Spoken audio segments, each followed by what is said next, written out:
nerds, what's up? So about 7 months ago, I made a video comparing all the Knights Radiant orders and the Hogwarts houses to the Enneagram and Myers-Briggs. And during that video, I stated that I really wish we knew more information about how the Hogwarts houses and the Knights Radiant test data were collected or given out, because I thought it would tell us a lot more about the comparisons I made. Now, everyone always says that there's big data out there and they're tracking everything we do. Well, no one's tracking this data, the data I need. Is there a bigger percentage of windrunners out there? I'd like to know. And is it because they're pushing that, or is that actually how it falls out? Well, we'll never know. Well, one of you actually answered the call. A subscriber named Michael West emailed me with the inner workings of the Knights Radiance test, along with a ton of data about how that is collected and given. So we've been emailing back and forth for the last 7 months, getting down to the nitty-gritty of the math and whether or not we agree with the calculations and how that's all worked out. And yes, he's also an else caller in case you were wondering. So today we're going to look at how the Knights Radiant Order test actually gives out its results, whether or not we think that math was the best way, and some philosophical conversations about personality tests in general. As a warning, yes, this video takes silly things way too seriously, and I feel like that's part of the fun, but if you don't like that, then just a warning. And also, I know there's probably going to be like only 5 people who care about this, but that's also part of the fun, right? See you after the jump. So if you remember taking the Knights Radiant test, it gives you a bunch of sliding scales with 2 words on either end representing opposites. For example, are you more heart on sleeve or poker faced? You can choose a value between 0 and 100 representing where you are on the scale. Well, behind the scenes, there's actually a correct value for every question with every order. So in order to get a 100% match with a specific order, you would need to answer a specific number on each one of the sliding scales. If we take Windrunner, for example, you'll see that they have a 35 towards heart on sleeve, a 25 for more confident, and on and on. Those are the correct values or 100% match values with Windrunner. As a side note, Isaac Stewart, who is Brandon Sanderson's art director, was apparently put in charge of creating these values and creating this test and how it sorts people. He obviously consulted Sanderson while doing it, but I do think that can give us kind of an interesting insight into some of the orders looking at these correct values, especially some of the orders that we don't know much about yet in the first 4 officially published novels. So I just kind of feel like it's a cool added mythos for superfans. Anyway, so each order has a correct value. This value is compared to the value the user put in. A delta, or change value, is calculated for each answer by taking the absolute value of the difference between your answer and the right answer for each order. So for example, if you answer 30 for heart on sleeve poker face, the Windrunner delta would be 5, or the absolute value of 35 minus 30. Then this delta value is squared. We'll talk about that in a little bit. At the end of the quiz, each of your squared deltas are added up for each order. The order with the lowest delta, or the lowest difference, is the one you're matched with, as it's the one you had the least differences with from the correct answers for that order. Now there is a single exception to this, which is the Bondsmith order, and the final delta is actually multiplied by 1.3, making it 30% larger. This obviously makes the Bondsmith order harder to achieve because they are making your delta larger before comparing the results. I think that's a super cool addition, since Bondsmith is obviously canonically the least likely order to be in world. I think it's cool that they make it that much harder to get it, even in the quiz results. All of these deltas you receive are turned into a percentage value by dividing the delta value by 120,000 and multiplying it by 100. We'll talk more about this 120,000 value later, but essentially we think that's the number they chose to represent the maximum possible delta you could receive.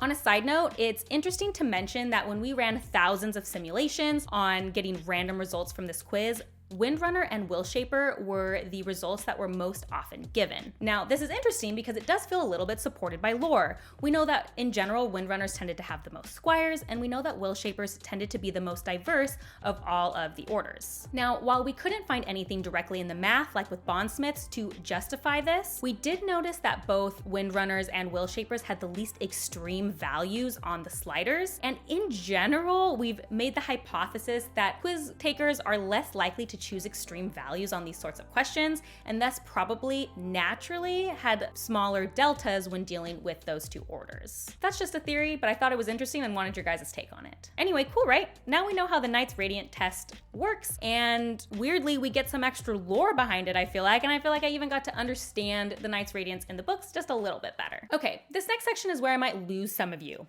We're gonna get really mathy. So if that sounds terrible, then I just invite you to skip over to the next section where we'll be done with math and we can talk about other stuff dealing with personality tests. Now, there were a couple things that Michael and I were initially very confused at when we were looking at this radiant test. The first was the 120,000 value I mentioned earlier that we divide by to get our percentage values.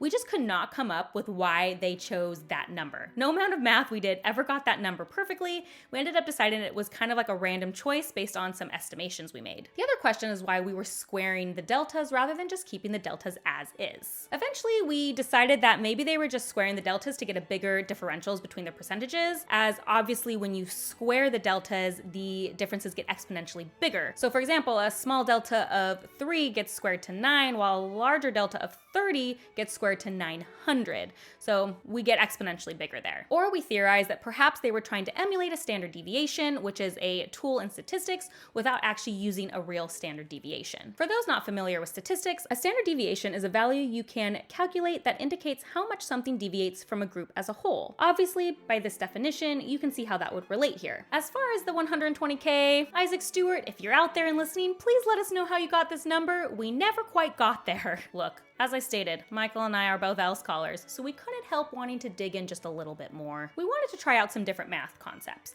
And before anyone else says it, yes, we know this test is fake. This was for fun. We were having fun. We do math for fun. Some of us like it. It's a brain exercise. We were really interested in saying, like, what's the best mathematical way to calculate how close somebody is to an order? Ultimately, we came up with 3 different mathematical approaches that we wanted to try and compare to the original math that the test actually uses. The first, which we named the max delta approach, aimed to get a more precise number than the 120,000 that was used to calculate the Knight's radiant percentages. In this approach, we calculated the max possible difference, or delta, you could get for every order. So if you answered the exact opposite for each question, or as extreme as you could go on that scale from that answer, what would that resulting number be? Using Windrunner as an example, the max heart on sleeve poker face delta you could get is 65. For the next question, the max delta you could get is 75.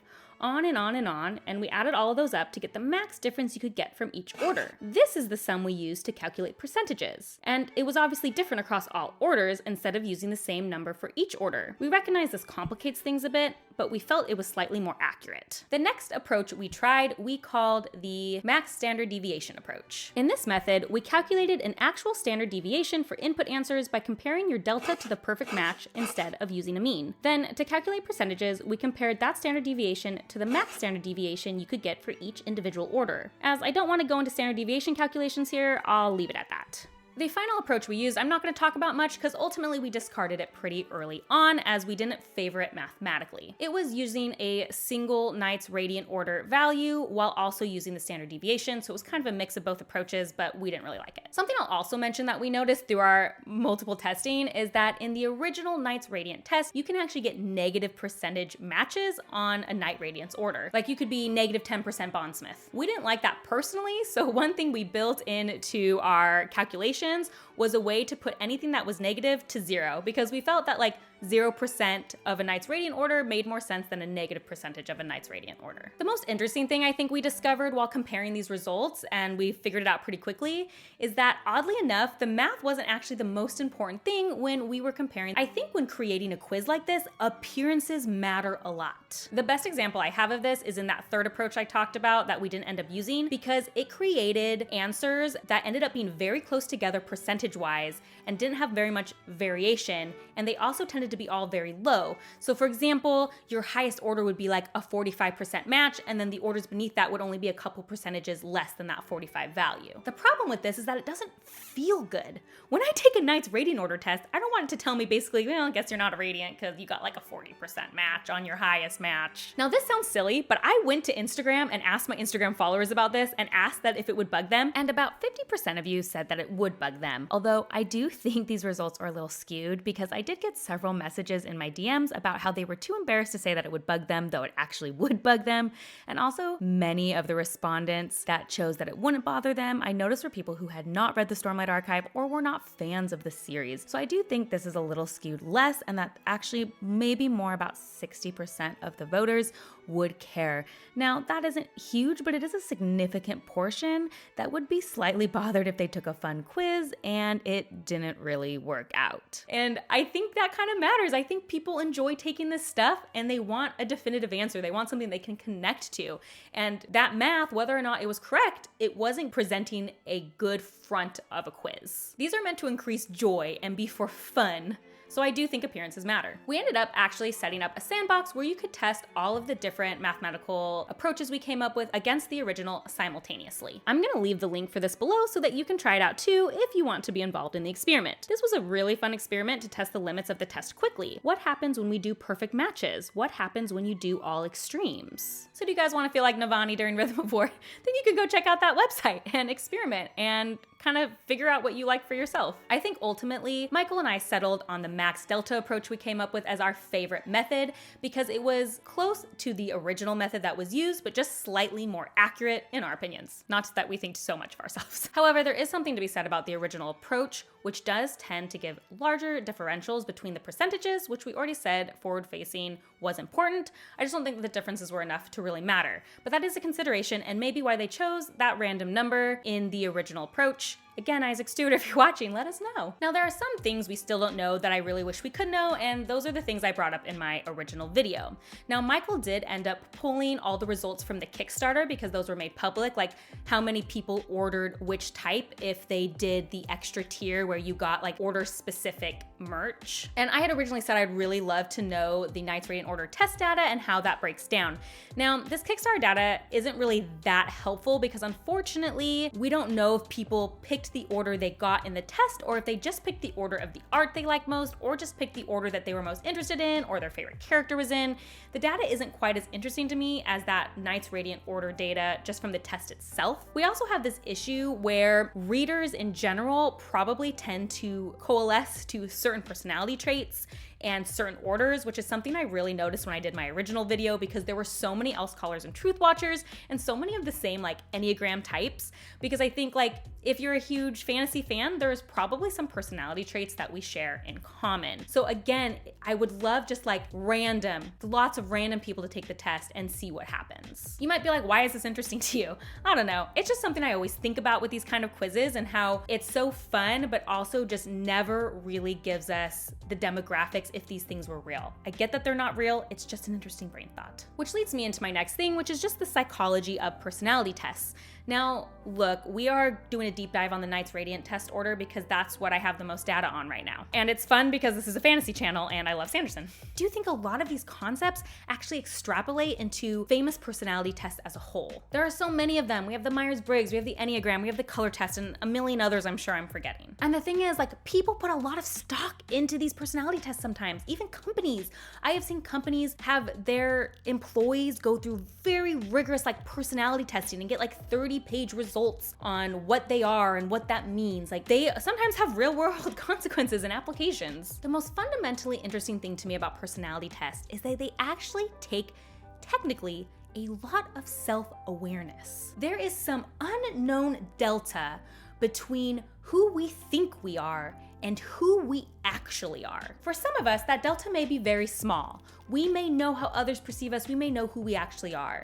But for some of us, that delta may be very large. And although I think personality tests are very fun and I do them, I take very little stock in them in my actual life. Like maybe I'll see their general opinions as something that I can take in my life, but in general, I don't hold a lot into them. So to test this idea, I actually had my husband and best friend take the Knights Radiant Order test as if they were me so that I could compare my results with them and see how I viewed myself versus how they viewed me. I wanted to see if there'd be a difference in the answers, and there was. My husband actually got edged answer for me, and when we compared our individual sliders, I found that in general, he viewed me as more compassionate and creative than I viewed myself. My friend got the results Skybreaker followed by Windrunner for me, which may mean that she thinks I am braver and more principled than I view myself. Although admittedly, in my real test, Skybreaker was an extremely close second to my Else Caller result, so she might have been more on, but just leaned more into those Skybreaker traits. But even beyond that, I took this quiz a million times, albeit quickly when we were doing this experiment,